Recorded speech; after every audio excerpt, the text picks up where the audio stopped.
Les Bleus ont continué sur leur lancée, une 5e victoire consécutive pour l'équipe bastiaise qui a connu quand même quelques difficultés pour battre son adversaire du jour.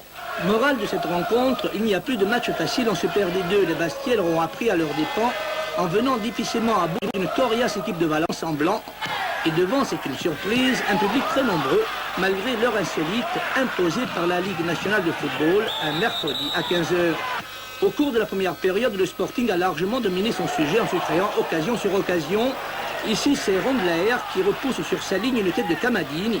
Pégorer était battu. 2 minutes plus tard, c'est Mamadou Faye qui donne un ballon en or à Laurent Castro. L'avant-centre Bastiais manque l'immanquable. Le forcing va payer à la 19e minute. Très belle ouverture du billet Santine de 40 mètres. Bouraba lobe intelligemment Pégorer. 1-0 pour Bastia. La joie des Bastiais sera de courte durée. 22e minute, coup franc de Vis, repoussé par le mur, reprise parfaite de Rondelaer. Palanconi est battu. Les Blancs égalisent contre le cours du jeu, un but qui a désorganisé le système de jeu imposé par Léon Savagne. On a marqué peut-être un peu trop tôt et il devait rester 25-30 minutes de jeu. Et là on a eu peur à mon avis d'en encaisser un second et on s'est un peu recroquevillé sur nous, on a joué le jeu derrière. On a perdu quand même pas mal de ballons mais bon ils n'ont pas eu d'actions très dangereuses. Dès la reprise, c'est Valence qui fait le jeu en passant par les ailes. Valentin est obligé de sortir devant Autier.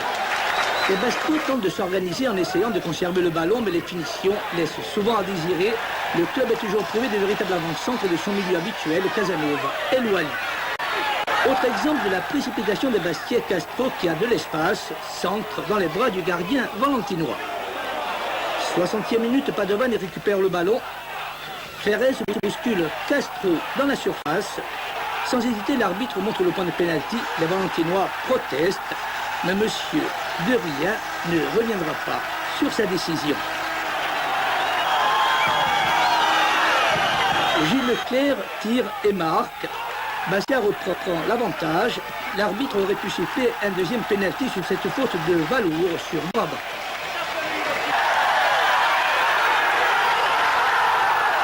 Les 10 dernières minutes seront très difficiles pour les Bleus qui auront du mal à repousser les contres de Valence. Mais Valentin multiplie les sorties et les arrêts spectaculaires. C'est vrai que Valence s'est montré surtout dangereux sur les coups de pied arrêtés. Hein. Ça, on le savait, on le craignait. Effectivement, ils ont marqué sur coups de pied arrêtés. Mais je pense que la victoire n'est pas usurpée, loin de là. Hein. Bastia reste invaincu en Fouriane, mais quelle sortie pour les joueurs de Valence, ce qu'il y en avait contre l'arbitre. Les gendarmes doivent rentrer sur le terrain pour protéger l'homme noir. Mais parfois des défaites qui sont très dures à avaler, mais ainsi le veut la loi du sport.